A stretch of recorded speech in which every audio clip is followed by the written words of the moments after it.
Anak yang soleh itu anak yang tahu kalau dia seorang laki-laki nanti, secantik apapun istrinya, selucu apapun anak-anaknya, sebanyak apapun harta yang dia miliki, sehebat apapun dia di mata anak buahnya, demi Allah, orang tua tidak pernah menjadi nomor 2 dalam hidup. Ini banyak orang yang suka salah ini. Cuma gara-gara dunia, orang tua panjang mata menanti kedatangan anak. Jangan ya. Jangan. Anak yang soleh tahu sekali, sampai kapanpun ibumu, ayahmu, sampai kapanpun. Dunia nggak membuat dia lupa ada berkah keramat dunia hidup di atas muka bumi ini. Dia nggak repot datang ke makam-makam para wali. Orang tua nomor 1 yang dia temui. Ini orang hebat. Ini banyak di antara kita makam-makam didatengin, di mana saja didatengin, ngalap berkah. Orang tua panjang mata, berlinang air mata menanti, mana anakku? Mana pohon yang pernah kutanam? Mana pohon yang pernah kurawat? Kudengar dia sudah mulai berbuah, ingin kurasakan buahnya. Berani mengeluarkan dana jutaan untuk hal-hal yang gak disyariatkan. Ini orang tua panjang mata. Rela ndak rela, orang tua kita akan mendengar dan melihat. Ma, aku pengen nikah, aku pengen berkeluarga, Ma. Ya orang tua ya seneng lah. Cuma kalau inget metik buahnya belum terasa, ya ada perasaan kayak gimana gitu loh.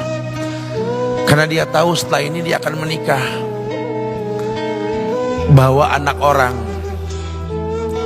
ada kehidupan yang berbeda yang bakal dia rasa. Orang tua makin hari makin rentan, bukan makin seger. Yang perempuan dibawa orang, ya Allah. Baru kemarin perasaan mainin poni ini anak perempuan kita, betul. Baru kemarin mainin kepangan rambutnya, ya Allah. Ya Allah, baru kemarin perasaan saya titah dia, titah, ya Allah. Belajar jalan, bisa berlari bawa sesuatu, coret-coret tembok, aduh Masya Allah. Sekarang udah gede, dibawa orang, ya Allah, Masya Allah. Yang laki dekat sama mamahnya. Baru kemarin tangan mungilnya kita tuntun, kalau kelepas dia nangis, betul. Sekarang tangannya keker besar, tangan ibunya keriput, betul.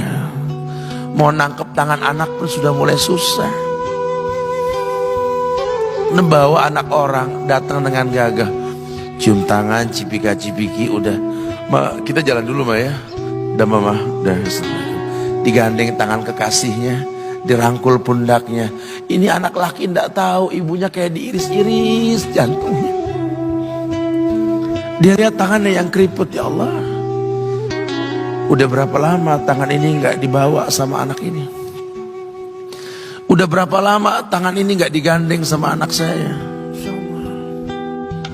Kita merasa bangga akur merangkul istri kita, ibu kita ngelihat pundaknya. Udah berapa lama pundak ini gak dirangkul seperti itu, ya Allah. Dulu aku berdandan secantik-cantiknya, ku dandankan anaknya, ku bawa di hadapan kawan-kawanku bangga. Lihat anakku.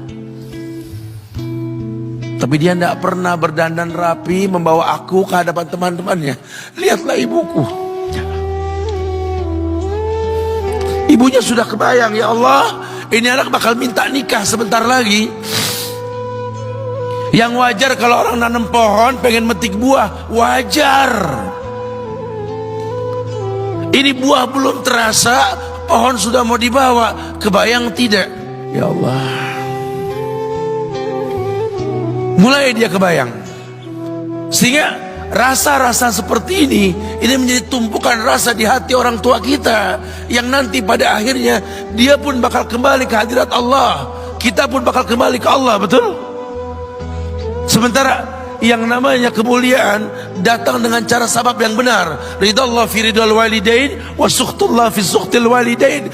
Ridanya Allah ada di ridho orang tua, murkanya pun sama. Karena semua ibadah yang dia lakukan berujung pada surga. Dan yang paling gampang ketika dia mau menaklukkan dunia, demi Allah, berkah orang tua dulu yang dia ambil. Ini dirasa oleh orang mulia yang Nabi katakan, innahu min ahlis sama, innahu min ahlis sama. Manhu? Siapa dia? Sahabat, manusia yang pernah hidup zaman sahabat tapi nggak ketemu Rasul, yang bernama Uwais Al-Qarni, pemuda miskin pengembala kambing di negeri Yaman. Padang tandus yang dia tinggal di situ, yang dia kesampingkan hidupnya untuk ibunya, untuk ibunya. Tidaklah terucap kalimat satu yang ingin ibunya pengen, kecuali Uwais pasti akan melakukannya apapun, dan ibunya cacat. Apa kata Uwais? Tidak akan pernah terlontar kata dari mulut ibuku kecuali kan kulakukan yang dia inginkan. Masya Allah. Ibunya cacat dan dia menomorduakan diri, yang penting orang tuanya dulu. Hingga satu waktu ibunya berkata, wahai Uwais, ibu sudah tua. Andai kematian mendatangi ibu, ada beberapa keinginan yang ibu pengen merasakan keinginan tersebut. Mungkin enggak ya? Apa Bu? Katakan. Ibu pengen haji. Bengong, Wais, ya Allah Bu, ini Yaman, Hadramaut, yang sekarang saja pesawat itu bisa 3 jam menuju Saudi itu, 2 jam lebih lah menuju Saudi. Ini lebih jauh lagi, kebayang berapa ratus kilo, berapa ribu kilo nggak tahu. Ya baiklah ibu, kata Uwais, aku tidak pernah menolak permintaan ibuku, tapi kali ini aku tidak bisa menjawab karena mikir gimana caranya ini. Apalagi dia seorang pemuda yang punya penyakit sopak, ada tanda-tanda putih di bagian badan itu kayak pano besar gitu. Udahlah, terserah gimana nantilah. Yang penting ini nomor 1 dalam hidup ini. Dia beli seekor anak sapi, digendong tiap hari itu sapi sama si Uwais menuju puncak gunung. Turun lagi, gendong ke atas, turun lagi tiap hari. Sampai orang bilang, Uwais gila no. Orang sapi dipiara, dia digendong tiap hari naik gunung yang tinggi. Sampai nggak berasa, dikatakan 8 bulan dia lakukan itu. Sehingga terbentuklah fisiknya yang bagus karena olahraga tiap hari bawa itu sapi.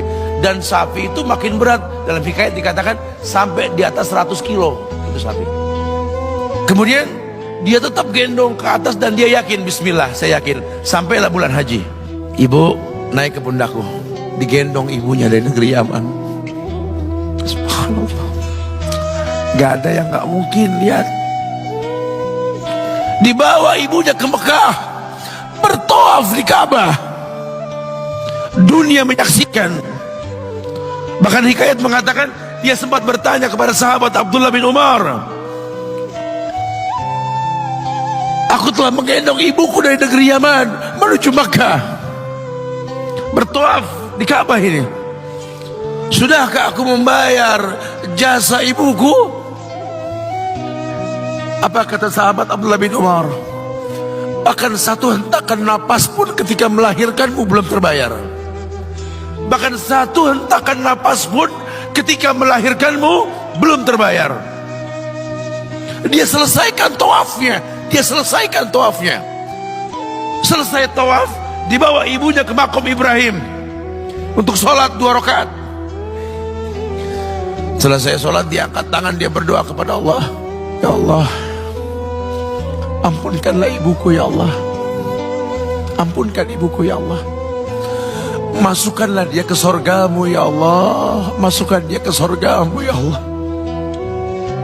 Ibunya berbisik, Uwais, sudahlah, mintalah pada Tuhanmu ampunan untuk dirimu dan sorga untukmu.